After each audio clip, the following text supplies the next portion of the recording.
আপনার বাড়ি বা অফিসের বিল্ডিং কি সত্যি সেফ? আজ আমরা দেখব বিল্ডিংয়ে যে বড় সমস্যাগুলো হয়ে থাকে এবং কেন হয়। দেওয়ালে ভেজা দাগ, রং উঠে যাওয়া, কালো দাগ, এটি হচ্ছে ড্যাম প্রবলেম। কারণ লিকিং ছাদ, খারাপ ওয়াটারপ্রুফিং বা খারাপ ড্রেনেজ ড্যাম্প, ফাঙ্গাস এবং দেওয়াল নষ্ট করে।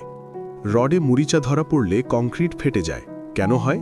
নিম্নমানের রড, কম কংক্রিট কাভার, পানি ঢোকার কারণে রড অক্সিডাইজ হয়। এতে বিল্ডিং দুর্বল হয়ে যায়।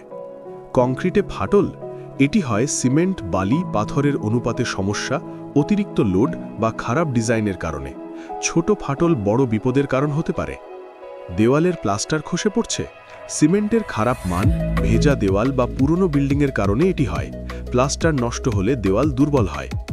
বৃষ্টির সময় ছাদ দিয়ে পানি পড়ছে, ওয়াটারপ্রুফিং না থাকা, ফাটল বা ব্লকড ড্রেন পাইপের কারণে। না দেখলে ভবিষ্যতে বড় ক্ষতি হতে পারে। বিল্ডিং টেকসই রাখতে ভালো মানের সিমেন্ট, রড এবং কনস্ট্রাকশন কেমিক্যাল ব্যবহার করুন।